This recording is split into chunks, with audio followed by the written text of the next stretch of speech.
Comissão dos Direitos Humanos debate a atuação do Esquadrão da Morte durante a ditadura militar. Reunião marcada no Conselho de Ética pode definir o futuro do deputado Luiz Moura. Comissão de Educação e Cultura volta a se reunir aqui na Assembleia Legislativa. Comissão Parlamentar de Inquérito discute a situação das áreas contaminadas em São Paulo. Jornal da Assembleia começa agora. Olá, muito boa tarde. Vamos direto ao plenário Juscelino Kubitschek, de onde fala ao vivo o repórter Mauro Friesman, que tem as informações sobre os trabalhos parlamentares de hoje no plenário. Mauro, boa tarde. Olá, Sérgio Everton, boa tarde a você. A sessão ordinária da Assembleia Legislativa começa às 2h30 da tarde, entre 2h30 e 4h30, para os pronunciamentos dos parlamentares sobre temas livres na tribuna. São aqueles assuntos de interesse de cada mandato. Ainda não está confirmada a realização do Colégio de Líderes na tarde de hoje, que é a reunião dos líderes das bancadas partidárias, mas, de qualquer forma, a expectativa é de que seja dada uma continuidade num trabalho que começou ontem, que foi a discussão de um projeto de lei antigo de autoria da Procuradoria-Geral de Justiça do ano de 2009, que faz alterações nas taxas judiciárias cobradas no estado de São Paulo. Essa matéria tramita em regime ordinário, pode ser discutida por até 12 horas e ontem foi 1 hora de discussão aqui no plenário Juscelino Kubitschek. A expectativa é que seja dada definitivamente início à apreciação daquele projeto do Executivo que pede autorização aos deputados estaduais para que o governo do estado possa contrair empréstimos junto a instituições de crédito aqui no Brasil para obter dinheiro para investimento na linha 5 do metrô aqui na capital e também projetos de mobilidade urbana. Toda essa expectativa para esta tarde de hoje. Sérgio.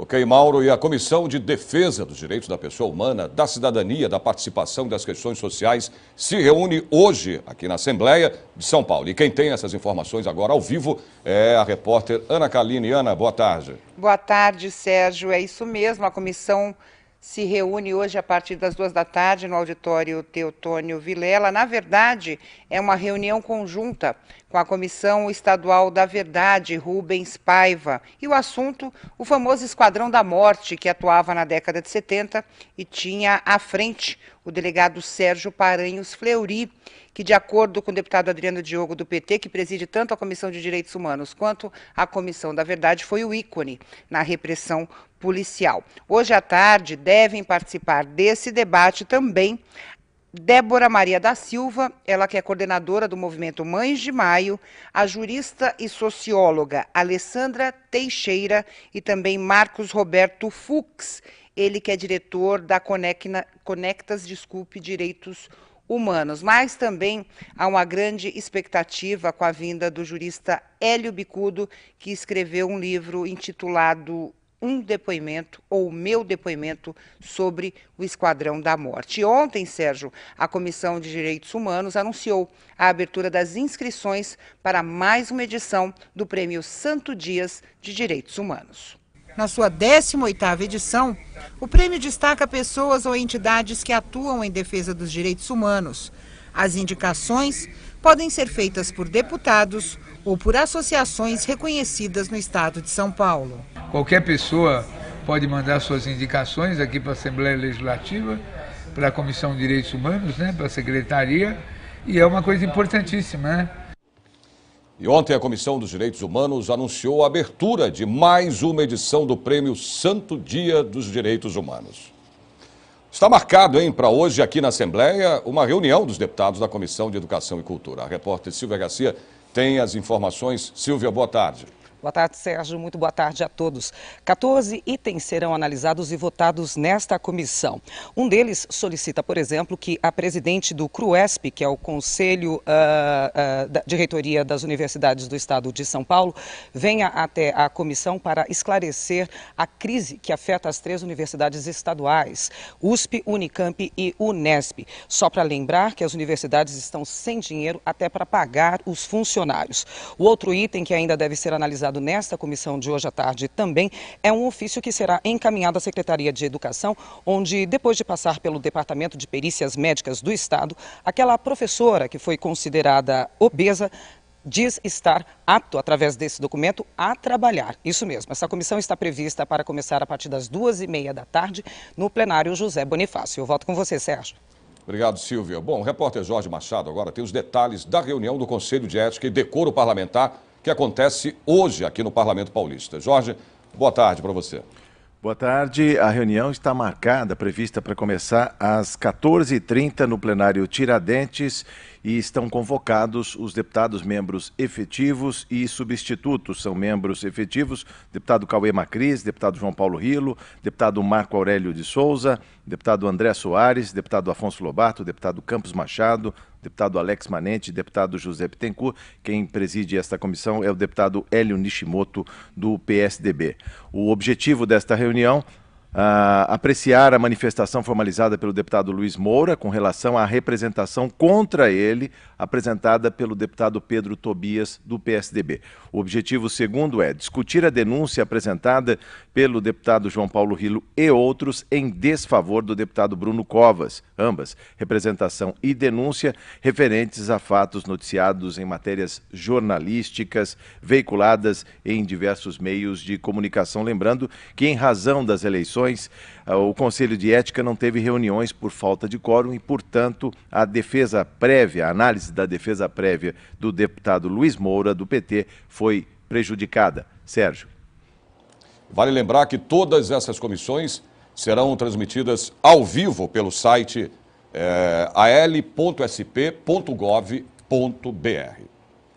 Quarta-feira de sol e calor em São Paulo. A máxima é de 28 graus e a umidade relativa do ar hoje deve ficar em torno dos 23%. Veja agora como fica o tempo em outras cidades paulistas. Em Campinas, tempo bom e sol. A máxima é de 33 graus. Em São José dos Campos, faz calor, os termômetros marcam 38 graus. Em Sorocaba, a previsão é de tempo bom, com muito sol, a máxima chega a 36. Em Ribeirão Preto, tempo bom e bastante calor, máxima de 37 graus. Você vai vir a seguir o horário de verão que começa domingo que vem, vai economizar menos que no ano passado. CPI vai discutir providências para as áreas contaminadas em São Paulo. Nós voltamos depois do intervalo. Até já.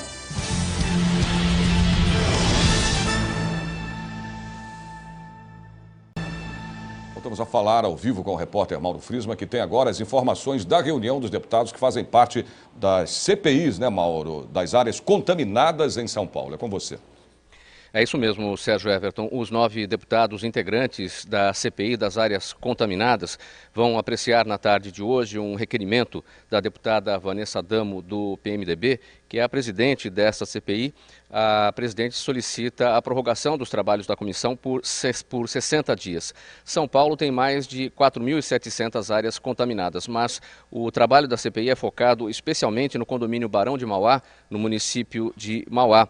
Naquela área, naqueles prédios instalados naquele condomínio, vivem 7.000 pessoas. A CPI também investiga outras áreas, por exemplo, o Shopping Center Norte e o Singapura Zakinak, no bairro do Carandiru. Essas áreas ficam na zona norte aqui da capital. A Comissão Parlamentar de Inquérito das Áreas Contaminadas foi instalada para funcionar por 120 dias. Se este requerimento for aprovado hoje, ganhará mais 2 meses de trabalho e a reunião vai acontecer a partir das 3 horas da tarde no plenário Dom Pedro I. Sérgio. Obrigado, Mauro. A greve dos professores, funcionários e alunos da USP, que durou 4 meses, ainda traz reflexos na maior universidade pública do país. Repórter Jorge Machado. Jorge, muitas faculdades só vão terminar, né, parece, o segundo semestre de 2014 em 2015, é isso? Exatamente, Sérgio. Das 42 faculdades e escolas que compõem a maior universidade do país, a Universidade de São Paulo, 11 delas só vão terminar as aulas do segundo semestre deste ano no começo do ano que vem. Isso significa que 26% dos cursos foram prejudicados. Na lista destes cursos, da faculdade da FEFELESH, a Faculdade de Filosofia, Letras e Ciências Humanas, da FAO, a Faculdade de Arquitetura e Urbanismo, a ECA, Escola de Comunicações e Artes, a Faculdade de Educação, a Faculdade de Saúde Pública, Zootecnia e Engenharia de Alimentos, que é no campus de Pirassununga, da USP. A greve, que começou em maio e foi até setembro, foram 116 dias de paralisação. A informação consta do balanço divulgado pela pela pró-reitoria de graduação da USP. Pelo cronograma de recesso em cada escola, as aulas podem ir até janeiro ou fevereiro de 2015. Nas 31 faculdades onde não houve paralisação, que não aderiram à greve, o fim do ano letivo segue a previsão oficial, que é 6 de dezembro, Sérgio. Ok, Jorge. Parece que o horário de verão, que começa no dia 19, às 0 hora do domingo que vem, não vai proporcionar a mesma economia que no ano passado. É isso, Ana Kaline? É isso mesmo, Sérgio. No ano passado, o horário de verão fez o país economizar perto de 400 milhões de reais.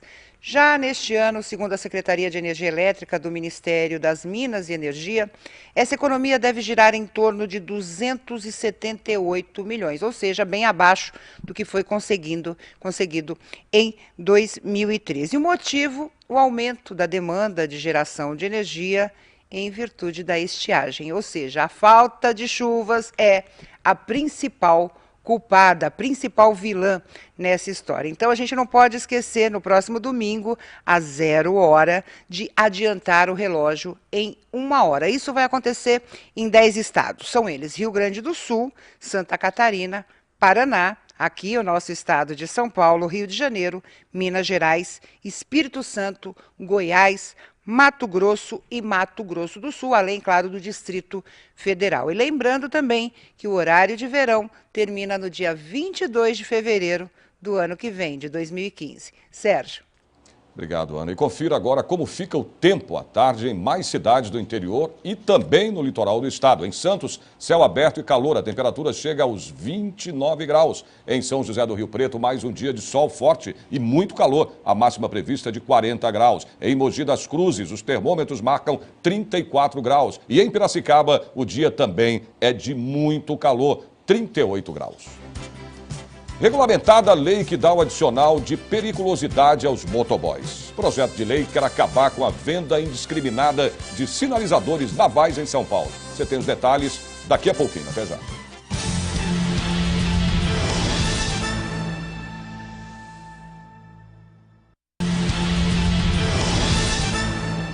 E já está valendo o adicional de periculosidade aos motoboys de todo o país. A repórter Silvia Garcia tem essas informações. Silvia, você. Isso mesmo, Sérgio. A lei foi aprovada no começo deste ano, mas só ontem foi publicada pelo Diário Oficial da União. A portaria do Ministério do Trabalho e Emprego autoriza o pagamento do adicional de periculosidade aos motoboys. A norma consta da Consolidação das Leis do Trabalho, a CLT. A partir de agora, o profissional que usa a moto para trabalhar terá um acréscimo de 30% no salário. Vale lembrar, só o profissional que usa a moto para trabalhar terá direito a esse acréscimo. Essa identificação será feita através de um laudo do médico do trabalho ou do engenheiro de segurança do trabalho. E as pessoas que usam moto eventualmente ou para passear, vale lembrar mais uma vez, não terão direito a esse acréscimo de 30% no salário. Volto com você, Sérgio.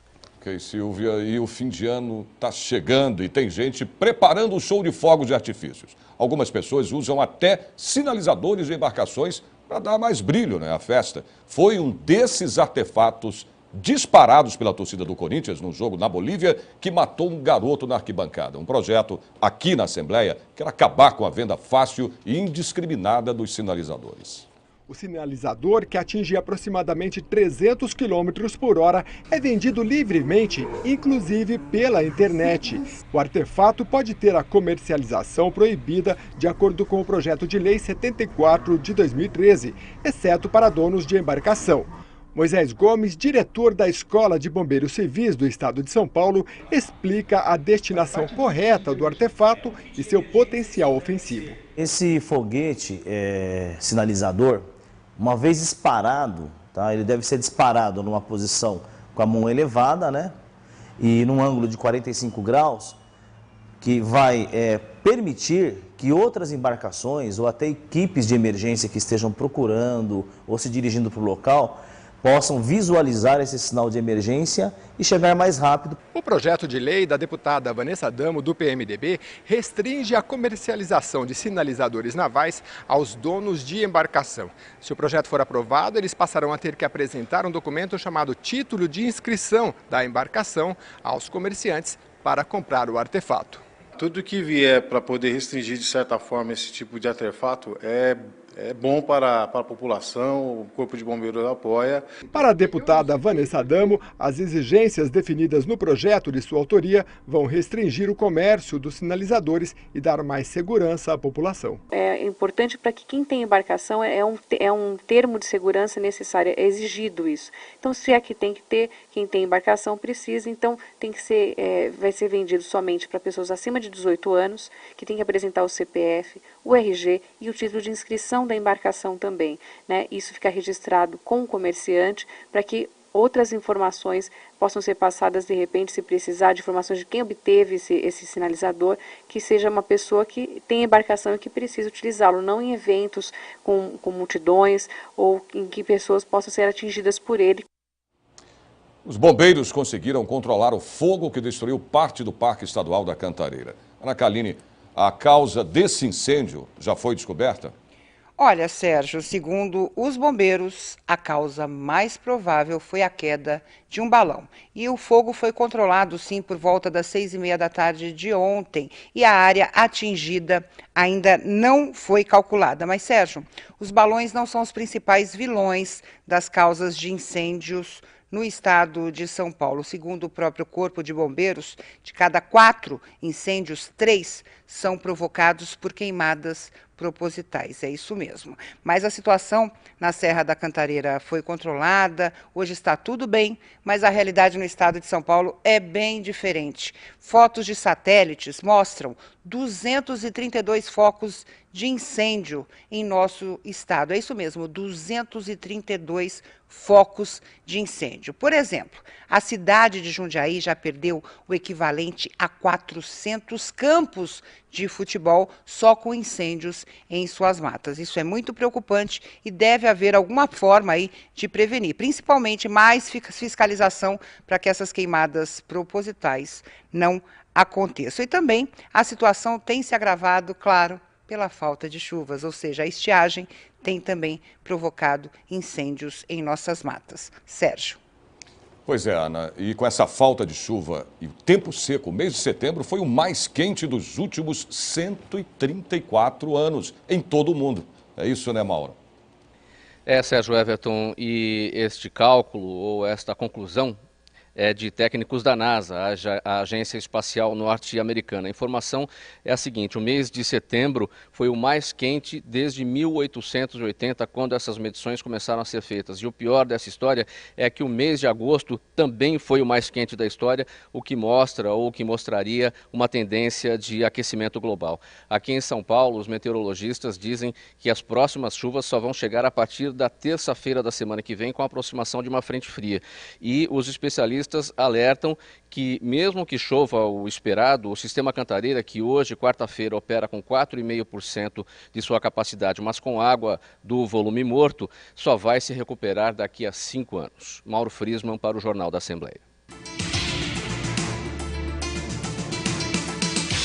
Você não pode perder o Arena Livre desta segunda-feira às 9 da noite. A presença do advogado José Reinaldo Nogueira de Oliveira Júnior, que é especialista na área de financiamento à saúde pública. Vamos falar da situação das Santas Casas e dos hospitais filantrópicos. Comigo na bancada o deputado Jô Giato, do PMDB, e a deputada Sara Munhoz, do PCdoB. Arena Livre, segunda-feira às 9 da noite. Eu espero você.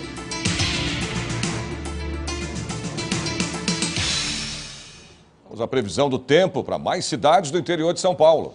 Em Franca faz calor, os termômetros marcam 37 graus. Em Bauru faz calor, a máxima chega aos 35. Em Limeira, a temperatura chega aos 37 graus. Em Marília faz bastante calor, a máxima prevista é de 39 graus. Por hoje é só. O Jornal da Assembleia termina aqui. E parabéns, hein? A cidade de Ilha Solteira faz aniversário hoje. E não perca, a partir das 2h30 da tarde, a sessão plenária transmitida ao vivo aqui pela TV Assembleia. Você pode rever as reportagens da edição de hoje do Jornal da Assembleia pela internet. É só acessar o site www.al.sp.gov.br e clicar em redes sociais. Uma boa tarde para você e até amanhã.